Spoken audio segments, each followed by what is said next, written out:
आज से बजट सत्र शुरू। संसद के दोनों सदनों की संयुक्त बैठक में पहली बार राष्ट्रपति द्रौपदी मुर्मू का अभिभाषण। राष्ट्रपति के अभिभाषण के बाद आर्थिक सर्वे किया जाएगा पेश। देश की आर्थिक हालत का चलेगा पता। सुबह 10 बजे प्रधानमंत्री मोदी मीडिया को करेंगे संबोधित। बजट सत्र शुरू होने से पहले रखेंगे सरकार की राय। बजट सत्र शुरू होने से पहले सोमवार को सरकार ने बुलाई सर्वदलीय बैठक। 27 पार्टियों के 37 नेता हुए शामिल। विपक्ष ने उठाए चीनी घुसपैठ, बीबीसी डॉक्यूमेंट्री पर बैन, महिला आरक्षण विधेयक समेत कई मुद्दे। सर्वदलीय बैठक में कांग्रेस नहीं हो सकी शामिल। आज सरकार के सामने उठाएगी मुद्दा।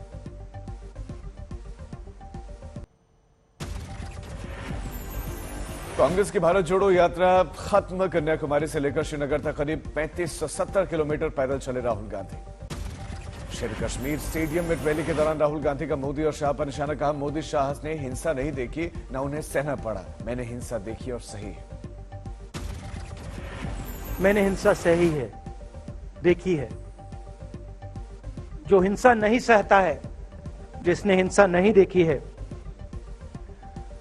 उसे यह बात समझ नहीं आएगी। भारत जोड़ो यात्रा समाप्त होने के बाद बहन प्रियंका गांधी के साथ बर्फ से खेलते नजर आए राहुल गांधी। श्रीनगर में बर्फबारी का राहुल और प्रियंका ने जमकर उठाया लुत्फ। राहुल के आरोप पर बीजेपी का पलटवार। कहा, कांग्रेस के जमाने में कश्मीर में था आतंक का राज। अनुराग ठाकुर बोले, अनुच्छेद 370 हटने से संभव हुआ राहुल का कश्मीर में फ्री घूमना।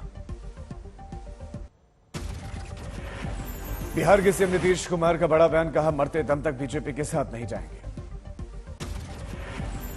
बसपा सुप्रीमो मायावती ने रामचरितमानस विवाद को बताया सियासी। बोली, समाजवादी पार्टी और बीजेपी का कॉमन एजेंडा। विवादित टिप्पणी के बाद अखिलेश ने स्वामी प्रसाद मौर्य को प्रमोशन दिया। अखिलेश यादव ने कहा कि मैं धार्मिक ग्रंथ के खिलाफ नहीं, बस एक बार योगी जी वो चौपाई पढ़कर हमें सुना दे। मैं ये कहूंगा कि वो चौपाई एक बार हमें पढ़ के सुना दो। क्या आप पढ़ के सुना सकते हो, मुझे बताओ। और फिर मैं मुख्यमंत्री जी से पूछने जा रहा हूं कि मैं शूद्र हूं कि नहीं हूं। रामचरितमानस को चलाने की बागेश्वर धाम के धीरेन्द्र शास्त्री ने निंदा की। आज तक से एक्सक्लूसिव बातचीत में कहा, हिंदू ग्रंथों को बनाया जा रहा है निशाना। ओडिशा के स्वास्थ्य मंत्री नवदास की हत्या का आरोपी एएसआई गोपाल दास सेवा से बर्खास्त। रविवार को मारी थी गोली। गांधीनगर कोर्ट ने आसाराम को रेप के मामले में ठहराया दोषी। आज सजा का ऐलान। गुजरात पेपर लीक मामले में वडोदरा कोर्ट ने 15 आरोपियों को 15 दिन की पुलिस रिमांड पर भेजा। पुलिस ने मांगी थी 14 दिनों की रिमांड। 6 फरवरी को एक दिवसीय कर्नाटक दौरे पर रहेंगे प्रधानमंत्री मोदी। इंडिया एनर्जी वीक 2023 का करेंगे उद्घाटन। उत्तराखंड के सीएम पुष्कर सिंह धामी ने मुख्यमंत्री योगी से की मुलाकात। लखनऊ जाकर विकास के कामों पर चर्चा। महाराष्ट्र के जलगांव में यूपी के सीएम योगी आदित्यनाथ बोले, जो लोग अवैध धर्मांतरण के जरिए अपनी मंशा पूरी करना चाहते हैं, वो कभी नहीं होगी पूरी। देश समाज हो चुका है जाकर। बीबीसी की डॉक्यूमेंट्री पर पाबंदी के मामले में 6 फरवरी को सुप्रीम कोर्ट में सुनवाई। गुजरात दंगे पर बीबीसी ने परोसा है प्रोपेगेंडा। सुप्रीम कोर्ट में बीबीसी डॉक्यूमेंट्री पर सुनवाई वाली याचिका पर बोले कानून मंत्री किरण रिजिजू, सुप्रीम कोर्ट सर्वोच्च या फिर बीबीसी। बिहार में शराबबंदी को हटाने की प्रशांत किशोर की मांग। कहा, शराबबंदी बिहार को पीछे ले जा रही है, इसे तत्काल हटा लेना चाहिए। लखनऊ में रामचरितमानस को चलाने के बाद हिंदू संगठनों ने विरोध प्रदर्शन किया। पुलिस ने किया कंट्रोल। लखनऊ में रामचरितमानस की प्रतियां फाड़ने और जलाने पर स्वामी प्रसाद मौर्य के खिलाफ एफआईआर। धार्मिक भावनाएं भड़काने का आरोप। प्रयागराज में एसपी ने स्वामी प्रसाद मौर्य को लेकर मां के मेले में संतों की नाराजगी। कहा, एसपी के लोगों को मठ मंदिरों में नहीं रहने देंगे। लेफ्टिनेंट जनरल उपेंद्र द्विवेदी ने कश्मीर डिवीजन के छात्रों के साथ बातचीत की। देश की रक्षा के लिए प्रेरित किया। समस्तीपुर में बिहार सरकार के मंत्री आलोक कुमार मेहता को जान से मारने की धमकी मिली। धमकी के विरोध में महागठबंधन के लोगों ने प्रतिरोध मार्च निकाला। पटना में नौकरी मांगने आए बीटीएसी छात्र सड़क पर उतरे। सरकार से इच्छा मृत्यु की मांगी इजाजत।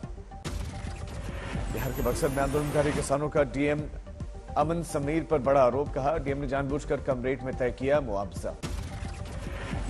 12,000 करोड़ के चौसा पावर प्लांट के लिए जमीन अधिग्रहण को लेकर कुछ दिनों पहले हुआ था लोगों पर लाठीचार्ज। डीएम की भूमिका पर उठाए लोगों ने सवाल। स्थानीय लोगों का आरोप। बक्सर डीएम ने कहा कि अब निपटारे के लिए कोर्ट जाओ।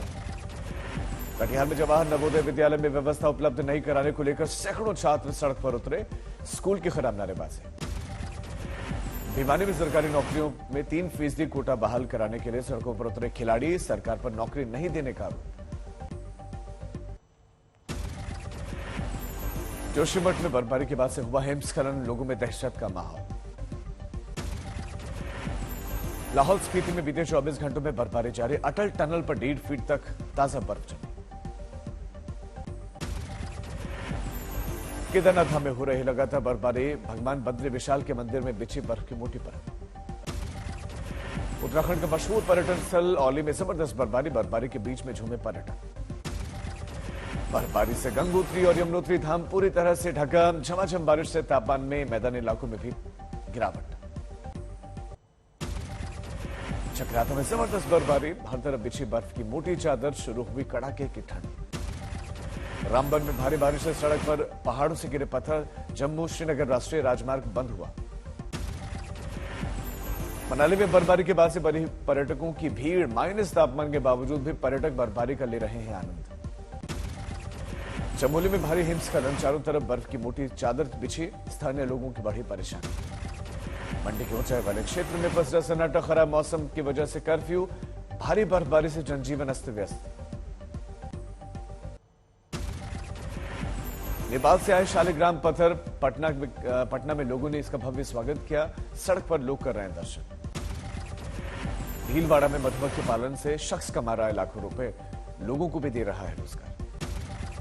प्रयागराज में चल रहे माघ मेले में लोगों को अपनों से मिलाने की मुहिम, खोया पाया केंद्र निभा रहा है महत्वपूर्ण भूमिका।